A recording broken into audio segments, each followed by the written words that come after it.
Channel guys. तो आप सभी को अफाक इंडिया फैमिली में आप सभी का स्वागत करता हूं। हालांकि जो हमारा न्यू वीडियो था, जो हमारा फर्स्ट वीडियो था, हमारा चैनल में सब्सक्राइबर आ गया है, लगभग 12 सब्सक्राइबर हो गया है और धीरे धीरे हमारा इम्प्रूवमेंट बढ़ते जाएगा और आगे भी हम काम करते रहेंगे इसी तरह। और इसी तरह हम लोग को सपोर्ट करते रहना। जब भी हमारा वीडियो देख रहे हो तो प्लीज़ वीडियो को सब्सक्राइब और लाइक करके जाना। और आइए हम आज बात करेंगे इलेक्ट्रिकल बॉन्ड के बारे की कि इलेक्ट्रिक बॉन्ड होता क्या है। शायद आपको ये पता नहीं होगा इलेक्ट्रिक बॉन्ड किसे कहते हैं। पता ये है कि इलेक्ट्रिक बॉन्ड जो होता है, जो कि हमारे देश का जो पैसा है, जो हमारा जनता का जो पैसा है, वो पैसा जो कहा जा रहा है, वो पैसा हमें जनता भी मिलना चाहिए। वो जनता जो इलेक्ट्रिक बॉन्ड जबकि इलेक्शन होता है, जो पैसा बिजनेसमैन वाले देते हैं, तो वो पैसा मोदी के पास, वो एसबीआई के बैंक के पास, वो पैसा जनता के पास आना चाहिए। हालांकि वो पैसा मोदी के अकाउंट में पैसा जा रहा है, हमारे देश में वो जनता को पैसा नहीं मिल रहा है। तभी तो हमारा जनता करेगी रोजगार क्यों नहीं, हमारे जनता को काम धंधा क्यों नहीं मिल रहा है।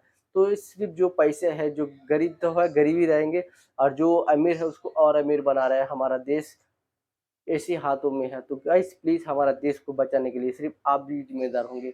इस बार आप इलेक्शन में सोच समझ के वोट करना कि वोट किसे करना चाहिए और हमारा देश किस तरह से आगे जाना चाहिए। आइए हम शुरुआत करते हैं ध्रुव राठी सर से, जो कि काफ़ी हमारा देश के लिए अच्छा एक युवा है, जो कि हमारे देश की ऐसी ही एक यूट्यूबर की ज़रूरत है और हमारे देश की। तो आइए हम देखते हैं उनकी वीडियो। हमारे देश के एक बड़ा यूट्यूबर, मैं तो इसी को बड़ा यूट्यूबर कहूँगा, क्योंकि आजकल मैंने देखा कि उसके बारे में काफ़ी यूट्यूबर खिलाफ बना रहा है, काफ़ी वीडियोस बनाते हैं लोग, लेकिन ऐसा वीडियो कोई नहीं बना जो कि समझा सके। तो हालांकि जो हमारा ध्रुव राठी भाई है बहुत ही समझे, हालांकि वीडियो लंबा हो जाएगा। ठीक है, तब तक हम वीडियो स्टार्ट करते हैं। आइए गाइस।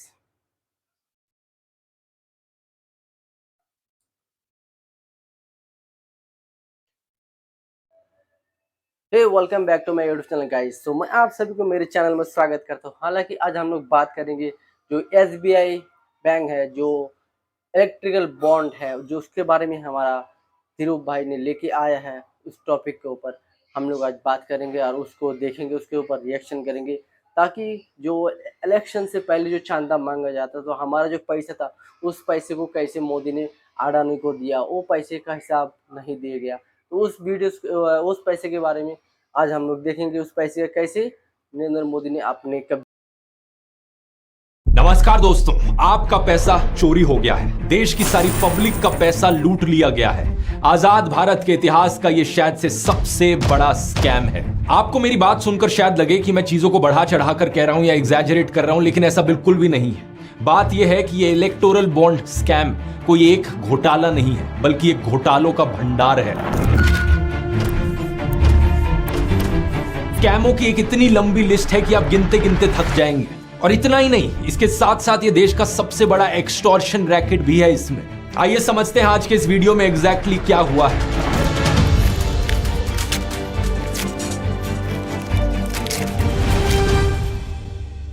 वीडियो शुरू करने से पहले एक छोटी सी अनाउंसमेंट करना चाहूंगा। होली का समय है, तो इस ओकेजन पर ध्रुव राठी एकेडमी पर जो दोनों कोर्सेज हैं उन पर फ्लैट 50% ऑफ चल रहा है। चैट जीपीटी कोर्स और टाइम मैनेजमेंट कोर्स दोनों के लिए कूपन कोड इस्तेमाल कीजिए। होली 50% ऑफ मिलेगा आपको, लेकिन ये ऑफर सिर्फ 31 मार्च तक वैलिड है। वेबसाइट का लिंक नीचे डिस्क्रिप्शन में मिल जाएगा।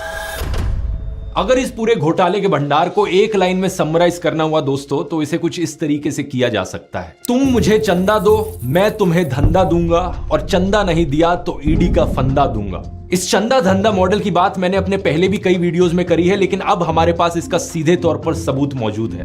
2017 की बात है, जब मोदी सरकार ने ये इलेक्टोरल बॉन्ड्स की स्कीम इंट्रोड्यूस करी थी और इसे एक चंदा लेने का जरिया बनाया पॉलिटिकल पार्टीज के लिए। Finance Minister Arun Jaitley today announced the contours of electoral bonds for funding of political parties. खास बात ये कि इस स्कीम में सारी चीज करी जाती जनता से छुपाकर। कौन सी कंपनियां किन पार्टियों को कितना पैसा देंगी, इसका कुछ नहीं पता चलना था हमें। जो लोग इस खबर को उस वक्त फॉलो कर रहे थे, वो पहले ही समझ गए थे कि यहाँ एक बहुत बड़ा घोटाला होने वाला है। आज से 7 साल पहले मैंने भी ये वीडियो बनाया था और खुलकर बोला था। 22 मार्च 2017 इस दिन से करप्शन लीगल हो चुका है इंडिया में। कंपनी को यह बताने की जरूरत नहीं है कि वो किस पॉलिटिकल पार्टी को डोनेट कर रही है अपना पैसा। ये तो सुप्रीम कोर्ट का हम सबको धन्यवाद करना चाहिए कि 7 साल बाद इस स्कीम को अनकॉन्स्टिट्यूशनल घोषित कर दिया गया और ये जो सारे घोटाले इन 7 सालों में हुए अब ये बाहर आ रहे हैं, हमें पता लग पा रहे हैं। हाल ही में हुई इंडिया टुडे कॉन्क्लेव में होम मिनिस्टर अमित शाह ने खुलेआम झूठ बोला इलेक्टोरल बॉन्ड्स को लेकर। इन्होंने कहा कि टोटल बॉन्ड्स 20,000 करोड़ रुपए की बेची गई, जिनमें से बीजेपी को सिर्फ 6,000 करोड़ की मिली, तो बाकी 14,000 करोड़ की बॉन्ड्स किसके पास गए? भारतीय जनता पार्टी को अप्रोक्सीमेटली 6,000 करोड़ के बॉन्ड मिले हैं। टोटल बॉन्ड 20,000 करोड़ के, तो 14,000 करोड़ के बॉन्ड कहां गए? इनके सामने एक टीवी न्यूज एंकर भी बैठे थे जो हाथी की खिचड़ी खाकर बैठे हुए थे। या तो ये भूल गए या फिर हिम्मत नहीं हुई इनकी अमित शाह को फैक्ट चेक करने की, क्योंकि as per ECI data total bonds 20,000 crore की नहीं बल्कि 12,700 करोड़ की थी अप्रैल 2019 और जनवरी 2024 के बीच में जो इनकैश करी गई।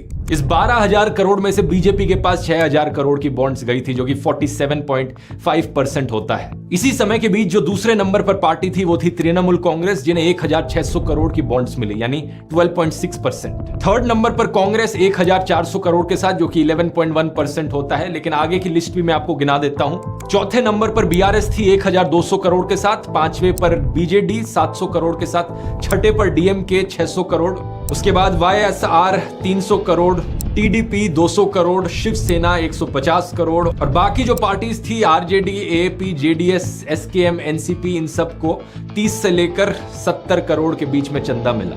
इस लिस्ट को देखने के बाद कई बीजेपी पॉलिटिशियंस और गोदी इन्फ्लुएंसर्स बहाना मारते हैं कि बीजेपी तो बहुत बड़ी पार्टी है, 300 से ज्यादा MPs हैं, इतने सारे MLAs हैं, हजारों पार्टी वर्कर्स हैं, तो उन्हें ज्यादा चंदा मिल रहा है तो जस्टिफाइड है ना। और अगर हम चंदा कलेक्टेड पर MP की रेशियो निकालेंगे तो बीजेपी की ये रेशियो बाकी पार्टियों से कम निकलती है। इसका मतलब बीजेपी उतनी बुरी नहीं है जितनी और पार्टियां हैं। कोई सेंस है इस बात की? जैसा मैंने आपको पहले बताया, स्कैम यहां पर है, तुम मुझे चंदा दो मैं तुम्हें धंधा दूंगा, चंदा नहीं दिया तो ईडी का फंदा दूंगा। लेकिन अपने आप में सिर्फ चंदा देना या चंदा लेना ये कोई स्कैम नहीं है। डोनेट तो कोई भी कर सकता है पॉलिटिकल पार्टीज को, लेकिन अगर डोनेशन के बदले उन्हें कोई कॉन्ट्रैक्ट दिया जाता है, जनता के टैक्स का पैसा उन्हें दिया जाता है और जो कंपनीज डोनेशन नहीं देती उन्हें ईडी का फंदा दिया जाता है, यह है असली घोटालों का भंडार। अब कल को सोचो विजय माल्या या नीरव मोदी ये कहने लगे कि भाई हमारी तो इतनी ज्यादा बड़ी कंपनी है, इतने ज्यादा एम्प्लॉयज हैं, इसलिए हमने इतने सारे रुपए लूट लिए। पर एम्प्लॉय लूट की कैलकुलेशन करो तो हम इतने बड़े भी चोर नहीं है। और लोगों की ऑब्जेक्शन ये नहीं है कि विजय माल्या ने इतने करोड़ों रुपए क्यों कमाए, पैसे कमाना कुछ गलत चीज नहीं है। ऑब्जेक्शन ये है कि जनता का पैसा लूट कर क्यों पैसे कमाए। इसी तरीके से दिक्कत किसी को इस बात से नहीं है कि बीजेपी ने चंदा क्यों लिया, दिक्कत इस बात से है कि चंदा लेने के लिए यहां एक बड़ा एक्सटॉर्शन रैकेट चलाया, डेमोक्रेसी की धज्जियां उड़ाई और जनता का पैसा लूटा। अमित शाह ने जो खुलेआम झूठ बोला था वही झूठ बीजेपी पॉलिटिशियन RP सिंह ने भी दोहराया था। कुल मिलाकर 20,000 करोड़ रुपए के चुनावी बॉन्ड है, जिसमें से 6,000 करोड़ भाजपा के पास है, 14,000 करोड़ रुपए विपक्ष के पास है। झूठ बोलो, बार बार झूठ बोलो। और ये ANI, Dainik Jagran, India today, इन सब ने इसी झूठ को बिना चेक किए पब्लिश भी कर दिया। झूठ पकड़ना तो छोड़ो, इंडिया टुडे वालों ने तो हेडलाइन भी डाल दी, अमित शाह ब्लास्ट्स ऑपोजिशन। और फिर ये लोग रोना रोते हैं कि हमें गोदी मीडिया क्यों बुलाते हो, इसलिए बुलाते हैं। घोटालों की डिटेल्स में जाने से पहले आइए समझते हैं कि ये इलेक्टोरल बॉन्ड्स काम कैसे करती थी। एक इलेक्टोरल बॉन्ड को आप बेसिकली समझ सकते हो दोस्तों एक कूपन की तरह। कंपनी बैंक को जाकर पैसा देती थी और ये कूपन खरीदती थी और ये कूपन जाकर पॉलिटिकल पार्टीज को दे दिया जाता था और पॉलिटिकल पार्टीज उन कूपन्स को रिडीम कर सकती थी और जो बैंक में रखा पैसा था उसे एक्सेस कर सकती थी। रूल ये बनाया गया था कि अगर कोई भी पॉलिटिकल पार्टी अपनी इलेक्टोरल बॉन्ड को इनकैश नहीं करती, कूपन को जाकर रिडीम नहीं करती, तो 15 दिन के अंदर अंदर जो भी अनक्लेम्ड बॉन्ड का पैसा है वो प्राइम मिनिस्टर रिलीफ फंड में चला जाएगा। जब ये इलेक्टोरल बॉन्ड की स्कीम निकली तो एक जर्नलिस्ट थी जिन्होंने सोचा और गहराई से जांच करनी चाहिए इस चीज में, और टेस्टिंग करने के लिए उन्होंने 2 इलेक्टोरल बॉन्ड्स खुद खरीदी। ये जर्नलिस्ट थी पूनम अग्रवाल। ये SBI की पार्लियामेंट ब्रांच पर गई और 5 अप्रैल और 9 अप्रैल 2018 को इन्होंने 2 इलेक्टोरल बॉन्ड्स खरीदी। दोनों की कीमत 1,000 रुपए ईच थी। उस वक्त ये द क्विंट मीडिया ऑर्गेनाइजेशन के लिए काम कर रही थी। इन्होंने जो वीडियो अपलोड किया अपने चैनल पर, उस पर जाकर देख सकते हो कि इलेक्टोरल बॉन्ड पर खरीदने वाले का नाम नहीं लिखा था, ना ही कोई और डिटेल लिखी थी कि ये इसे किसने खरीदा है। दिखने में ये दोनों बॉन्ड जो इन्होंने खरीदी थी एग्जैक्टली सेम लग रही थी। कोई डिफरेंस नहीं है सिवाय डेट के, जो कि लाल रंग में यहाँ पर 5 अप्रैल लिखा है, यहाँ पर 9 अप्रैल लिखा हुआ है। इस 2 चीज के अलावा पूरे बॉन्ड में कहीं भी कोई डिफरेंस नहीं है। लेकिन जब इन्होंने एक बॉन्ड को फोरेंसिक टेस्टिंग के लिए भेजा तो पता चला कि हर बॉन्ड में एक secret unique alpha numeric number लिखा हुआ है। ये सीक्रेट नंबर सिर्फ अल्ट्रावायलेट लाइट के नीचे दिखता है। ये एक बड़ी शॉकिंग चीज थी क्योंकि इस खुलासे से मोदी सरकार का एक और झूठ पकड़ा गया। सरकार अभी तक कहती आ रही थी कि जो भी इलेक्टोरल बॉन्ड्स खरीदेगा हम उसकी आइडेंटिटी छुपा कर रखेंगे, किसी को नहीं पता चलेगा कि किसने ये बॉन्ड खरीदी है। जब ये खुलासा किया गया तो फाइनेंस मिनिस्ट्री को ओपनली मानना पड़ा कि यहाँ एक सीक्रेट यूनिक नंबर है, लेकिन फिर ये कहने लगे कि हम जानते हैं ये नंबर है लेकिन ये एक सिक्योरिटी फीचर है। इस नंबर के जरिए किसी भी डोनेशन को ट्रैक नहीं किया जा सकता और पता नहीं लगाया जा सकता कि खरीदने वाला कौन है। उस वक्त के finance minister late Arun Jaitley ji ने तो पार्लियामेंट डिबेट में इस पॉइंट को बार बार उठाया। ऑपोजिशन पार्टीज को वो तसल्ली दिलाने लगे कि चिंता मत करो, किसी को नहीं पता लगेगा कि डोनर कौन है, कौन आपको पैसे डोनेट कर रहा है। उन्होंने कहा कि हमारी सरकार का इतना बड़ा दिल है कि हम ऑपोजिशन का भी ख्याल रखते हैं कानून बनाते हुए। लेकिन गेस व्हाट, ये बात भी झूठी थी मोदी सरकार की। झूठ बोलो, बार बार झूठ बोलो। Retired navy officer Lokesh Batra ने एक आरटीआई फाइल करी और उन्हें फाइनेंस मिनिस्ट्री की एक फाइल मिली। कुछ और भी रिकॉर्ड्स थे जिन्हें रिव्यू किया गया हफ पोस्ट इंडिया के द्वारा। इन सब में एसबीआई ने एक्सप्लेन किया कि इन सीरियल नंबर्स को रिकॉर्ड किए बिना ऑडिट ट्रेल करना पॉसिबल नहीं होगा। बैंक को कैसे पता चलेगा कि यहां पर कोई बॉन्ड फॉर्ज करी जा रही है या नहीं? कोई झूठी बॉन्ड बनाकर भी तो बैंक के पास जा सकता है। फिर जनवरी 2018 को ये नोटिफिकेशन आती है जिसके सेक्शन 64 में लिखा होता है एसबीआई को इलेक्टोरल बॉन्ड की डिटेल्स लॉ एनफोर्समेंट एजेंसीज को देनी पड़ेगी अगर उन्होंने पूछा तो। अगर एसबीआई के पास कभी वो डिटेल्स थी ही नहीं, अगर एक्चुअली में डोनर डिटेल्स किसी को नहीं पता चलनी थी, तो ये रूल कैसे काम करता? इसका मतलब अगर ईडी सीबीआई चाहती तो उन्हें हमेशा पता लग सकता था कि कौन सी इलेक्टोरल बॉन्ड किस कंपनी ने डोनेट करी है। इसका मतलब समझ रहे हो दोस्तों, हम ऑलरेडी जानते हैं कि ईडी सीबीआई जैसी एजेंसीज बिल्कुल कठपुतली बन चुकी है सरकार के हाथों में। इसका मतलब तीन चीजें बड़ी साफ हो गई। पहला, पब्लिक को तो कभी पता ही नहीं चलना था कि कौन सी पॉलिटिकल पार्टी को कितना चंदा दिया जाता है, कौन सी कंपनी चंदा देती है, कितने अमाउंट का देती है। पब्लिक से सब इंफॉर्मेशन छुपाई गई। दूसरा, ऑपोजिशन पॉलिटिकल पार्टीज को भी नहीं पता चलना था कि बीजेपी को कौन सी कंपनी चंदा देती है और कितना चंदा देती है। उन्हें बस अपने चंदे के बारे में पता लगता। और तीसरा, लेकिन बीजेपी सरकार को सब कुछ पता लगता, कौन चंदा दे रहा है, कितना चंदा दे रहा है, किस पॉलिटिकल पार्टीज को चंदा दिया जा रहा है। सारी कंपनीज की जानकारी सरकार के पास हमेशा रहती। मोदी सरकार के लिए ये एक सीक्रेट हथियार बन गया ऑपोजिशन के खिलाफ। और ज्यादातर ऑपोजिशन पार्टीज को इसके बारे में कुछ नहीं पता था अंटिल रिसेंटली। 15 फरवरी को जब सुप्रीम कोर्ट ने इस पूरी स्कीम को अनकॉन्स्टिट्यूशनल घोषित किया तो उसके पीछे एक पेटिशन रिस्पॉन्सिबल थी। एक पेटिशन जिसे फाइल किया था सीपीआईएम पॉलिटिकल पार्टी ने और कॉमन कॉज और association for democratic reforms ADR नाम के एनजीओज ने। एडवोकेट प्रशांत भूषण इनके बिहाफ पर आर्ग्यू कर रहे थे इस स्कीम के खिलाफ। तो ये कुछ और ऑर्गेनाइजेशंस और लोग जिनका हमें धन्यवाद करना चाहिए जिसकी वजह से ये घोटाला सामने आ पाया। सुप्रीम कोर्ट ने बहुत सारी चीजें कही स्कीम को लेकर, लेकिन दो चीजें बड़ी खास थी। पहला तो ये कि जनता को हक है ये पता करने का कि पॉलिटिकल पार्टीज को कितना चंदा दिया जाता है और कौन कौन वो चंदा देता है। ये इलेक्टोरल बॉन्ड की स्कीम जनता के राइट टू इंफॉर्मेशन के अधिकार के खिलाफ थी। और दूसरा, सुप्रीम कोर्ट ने अपना कंसर्न जताया इस चंदा धंधा मॉडल को लेकर। कोर्ट ने कहा कि ये कॉन्ट्रीब्यूशंस करी जा सकती हैं प्योरली एज बिजनेस ट्रांजैक्शंस। कंपनियां चंदा डोनेट कर रही हैं कुछ रिटर्न में बेनिफिट पाने के लिए। इसी सब के बेसिस पर कोर्ट ने एसबीआई को डेटा रिलीज करने को कहा।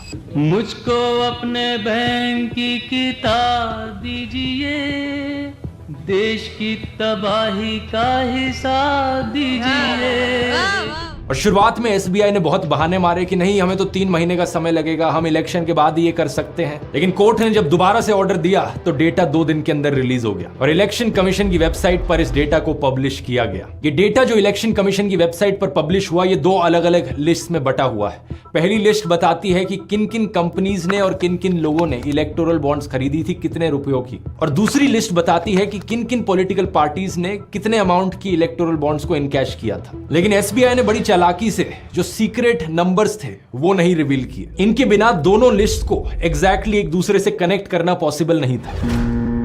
फिर से जनता से चीजें छुपाने की कोशिश करी गई। एक बार फिर से सुप्रीम कोर्ट ने एसबीआई को डांट लगाई कि इस तरीके से सेलेक्टिव होकर डेटा नहीं पब्लिश कर सकते।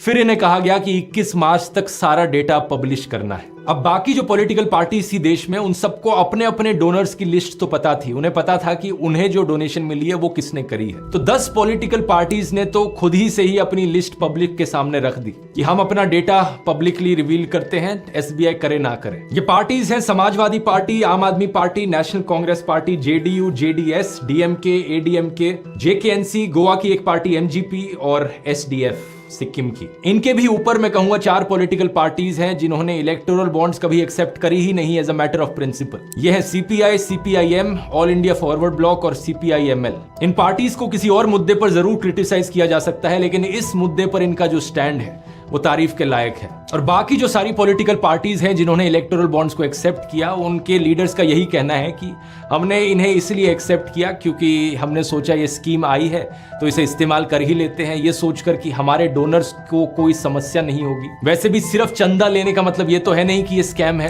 आप कहेंगे पर इलेक्टोरल बॉन्ड से तो आपको भी फायदा हुआ, तो हम इस स्थिति में नहीं है कि हम कॉन्ट्रैक्ट दे सके या कोई पब्लिक सेक्टर कंपनी को बेच सके या ईडी और सीबीआई का इस्तेमाल करके धमकी देकर उनसे हफ्ता वसूली कर सके। अच्छा, कोई बॉन्ड वही देगा जो धनवान है। धनवान वही है कि जो कॉन्ट्रैक्टर होगा, ट्रेड बिजनेस इंडस्ट्री में बड़ा होगा, वही दान दे सकता है। तो थ्योरी तो आपने बहुत समझ ली दोस्तों, अब प्रैक्टिकल पर आते हैं, असली घोटालों की बात करते हैं। इन सभी घोटालों में 3 एंटिटीज इन्वॉल्व हैं। पहला, पॉलिटिकल पार्टी जो सत्ता में है, ये बीजेपी हो सकती है सेंट्रल गवर्नमेंट में या कोई भी और पार्टी जिनकी स्टेट गवर्नमेंट है। दूसरा, बड़ी बड़ी कंपनियां जिन्होंने चंदा डोनेट किया है इलेक्टोरल बॉन्ड के जरिए।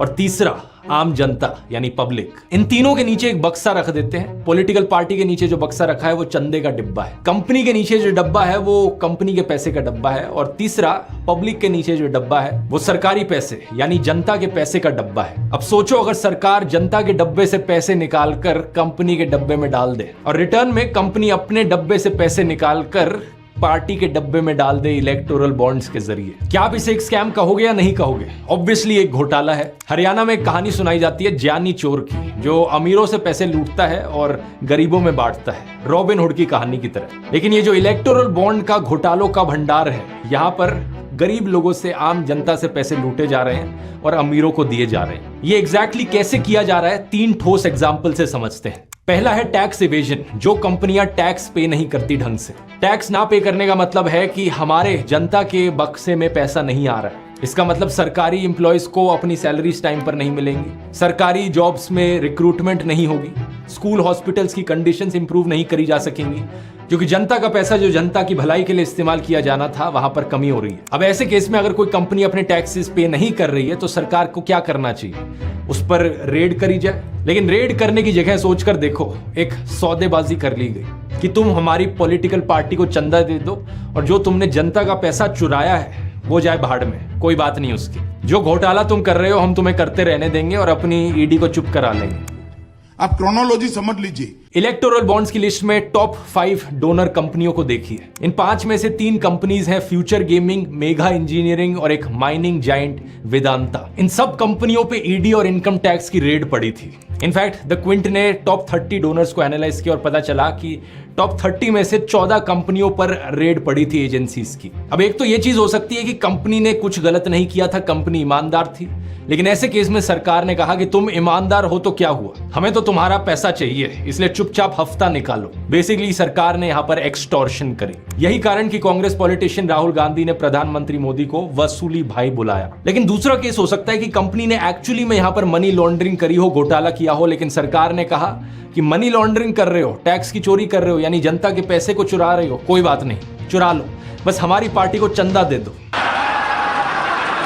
अब कुछ लोग यहां पर कहेंगे कि ये चंदा धंधा का मॉडल चल रहा है, चलते रहने दो, हमारे को इससे क्या प्रॉब्लम हो रही है? पहली प्रॉब्लम तो ये है कि देखो, सरकार का पैसा जनता का पैसा है। रूल्स बनाए गए हैं कि सरकार को किस तरीके से उस पैसे को स्पेंड करना है। जनरल फाइनेंशियल रूल्स का रूल 21 कहता है जनता के पैसे खर्च करते हुए किसी भी अफसर को उतना ही चौकन्ना होना चाहिए जितना कि ठीक ठाक बुद्धि वाला एक आम इंसान अपना पैसा खर्च करते वक्त चौकन्ना होता है। सरकार किसी भी पब्लिक प्रोजेक्ट का कॉन्ट्रैक्ट अपनी मन मर्जी से किसी भी कंपनी को नहीं दे सकती। टेंडर नोटिस इशू करते वक्त अलग अलग एलिजिबिलिटी के क्राइटेरियाज होते हैं कि मिनिमम लेवल ऑफ एक्सपीरियंस कितना है कंपनी का, पास्ट परफॉर्मेंस कैसी है उसकी, उस कंपनी में टेक्निकल कैपेबिलिटी है इस पुल को बनाने की या नहीं, उसकी मैन्युफैक्चरिंग फैसिलिटीज कैसी है, उस कंपनी की फाइनेंशियल पोजीशन कैसी है। ये सारी चीजें देखकर एक कंपनी को कॉन्ट्रैक्ट दिया जाता है कि कौन अच्छी क्वालिटी का काम करके देगा और कौन सही दाम में इस काम को करके देगा। कहीं ऐसा तो नहीं ये ओवरचार्ज कर रहे हैं और जनता के टैक्स का पैसा लूटा जा रहा है। अब सबको याद होगा उत्तराखंड में जो सुरंग गिरी थी, 41 मजदूर ट्रैप हो गए थे उसके अंदर। उस सुरंग को बनाने का जो कॉन्ट्रैक्ट था, पता है किस कंपनी को दिया गया था?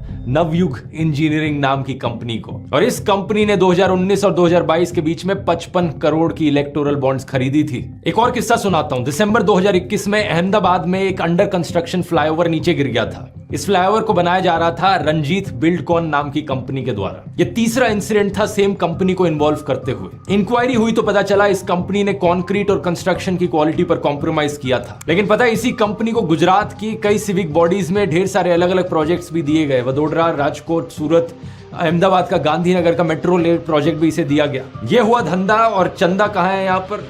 लिस्ट के अनुसार जनवरी और जुलाई 2023 के बीच में इस कंपनी ने 9 करोड़ रुपए की इलेक्टोरल बॉन्ड्स खरीदी थी। एक और एग्जांपल सुनो। पुणे बेस्ड कंपनी बीजी शिर्के कंस्ट्रक्शन प्राइवेट लिमिटेड, जनवरी 2023 और जनवरी 2024 के बीच में इसने 118 करोड़ रुपए की इलेक्टोरल बॉन्ड्स खरीदी थी। और इससे करीब एक साल पहले जून 2022 में इस कंपनी पर एक FIR हुई थी फॉर डेथ बाय नेग्लिजेंस, क्योंकि इस कंपनी की हाउसिंग प्रोजेक्ट कंस्ट्रक्शन साइट पर एक एलिवेटर क्रैश में 4 लोगों की मौत हो गई थी। इससे पहले अक्टूबर 2018 में एक और ऐसा इंसिडेंट हुआ था। इस कंपनी की कंस्ट्रक्शन साइट पर टावर क्रेन से 4 लोग गिरकर नीचे मर गए थे। आप देख सकते हो कि एक पॉलिटिकल पार्टी के लिए आपकी जिंदगी की कोई चिंता नहीं है, इन्हें बस अपने चंदे की पड़ी है। वो चिल्लाते हैं तो चिल्लाने दो, पहले चिल्लाएंगे, बाद में थक जाएंगे, फिर भूल जाएंगे। इस मेघा इंजीनियरिंग कंपनी को देखिए, इसने 2019 और 23 के बीच में 966 करोड़ की इलेक्टोरल बॉन्ड्स खरीदी थी।